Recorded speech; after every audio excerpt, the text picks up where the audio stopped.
beep beep boop. Can't do that shit. Why not? I don't know. I practice too much Wookiee. Let's. I'm ready for space. Space. What are you wearing, your NASA shirt? Yeah.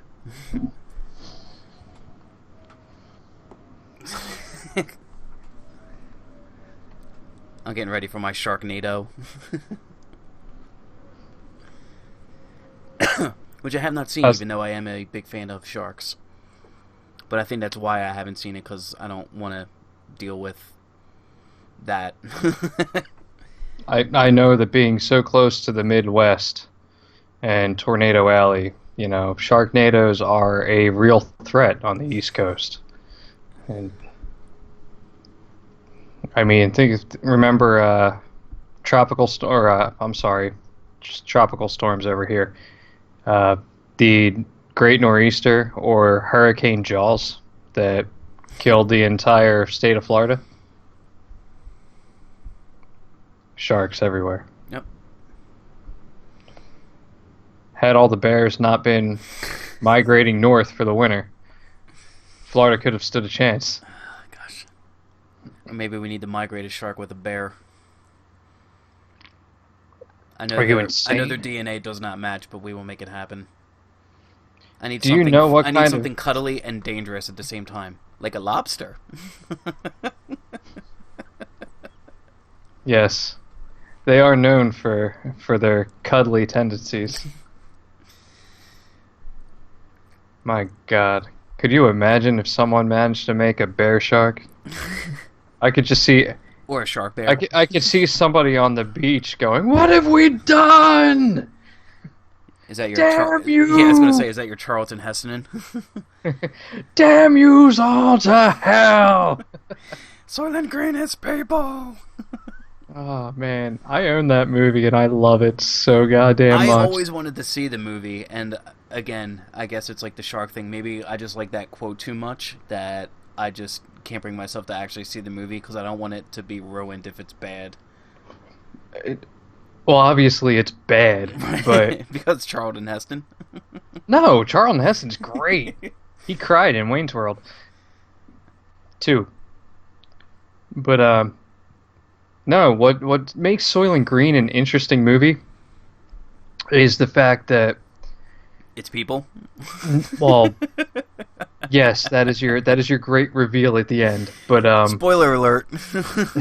For all of you that haven't had, you know, the almost 40 years to see the film, Soylent Green is people.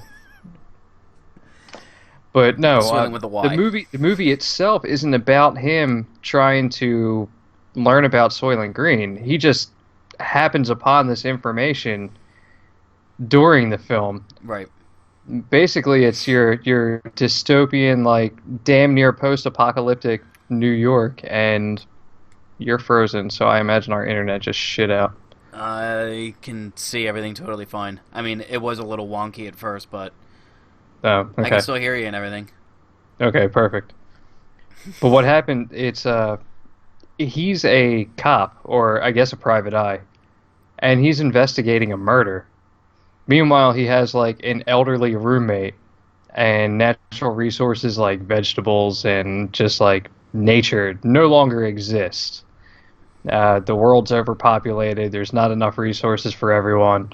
Your standard 70s end of the world stuff. Right. And while he's investigating this murder, his friend is contemplating suicide, and because of how overpopulated everything is, you know, poverty is a huge problem. Once every day, the government gives out rations to the poor so that they can survive. And there are suicide clinics.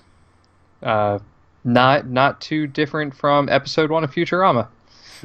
But I was gonna say, for some reason, I'm really getting a vibe of, like, this is probably, like, part of inspiration for even The Last of Us, like the rations and all that stuff. Like, I could see that they're, like, pulling from all, like, the old science fiction, sci-fi type movies like Soylent Green now. That's actually really cool. It's a good movie despite how utterly bad it is. Um, and it's nobody's fault for how bad. It's not like this person was a bad actor. Like that's just how films were in the 70s. They were Right. just there was a whole lot of exposition and there was a whole film actors did not deviate very much from stage actors. And now you can watch movies and on film people try to make it look as natural as possible and then on stage everything is exaggerated because they want the audience in the back to know what's going on. Right. So their gestures are larger and they project certain part like the cadence of their lines so that everybody is right there in that moment and they understand what's happening. And in the 70s, a lot of movies took that stage acting and they brought it to film, and it just comes off as like today by modern standards, it's like Jesus Christ, tone it down. But kind of like Bill Paxton in Aliens. Which we will be Game getting over, to. man. Game over. What the fuck are we gonna What are we do gonna now? do? Like that was very stage worthy, but not so much film. Right. But still, Mad Love, R.I.P. Yeah, I'm definitely gonna have a lot of fun with this episode. And by the way, I have been recording the whole time, so I figured you were. That's okay. I mean, I'm not gonna get into the finer details of right. Soylent Green if it's not gonna be remembered and cherished for the ages. I wish this actually was part of the actual episode.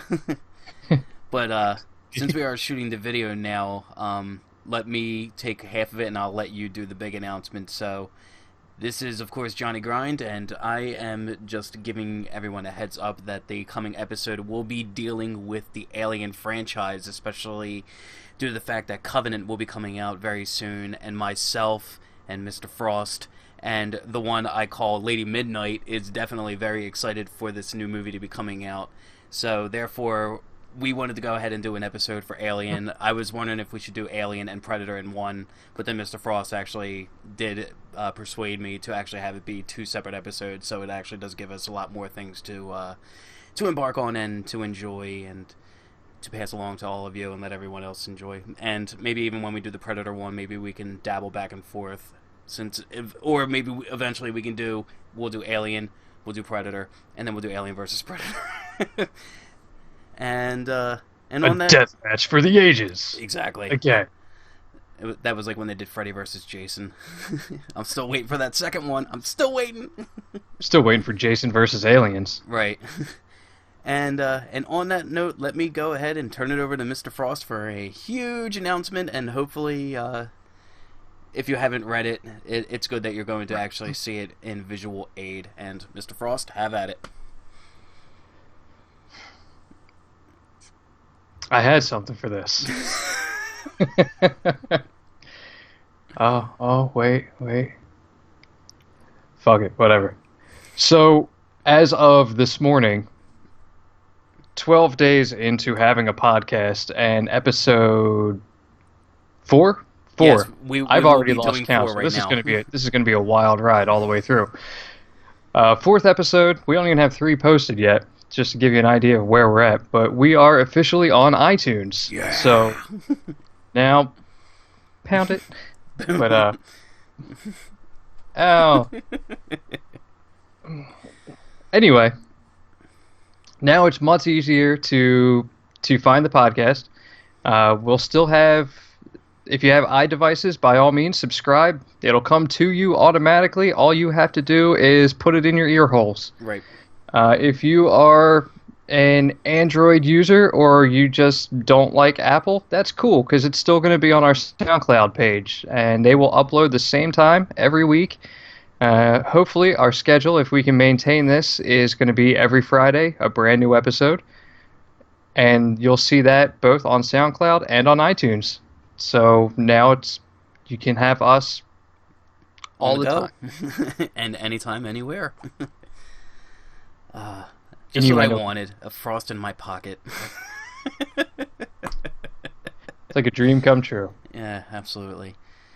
And on that note, we will go ahead and wrap up this video, and stay tuned for the podcast coming out on Fridays, like Mr. Frost had said. This is Johnny Grind. At ease, soldiers.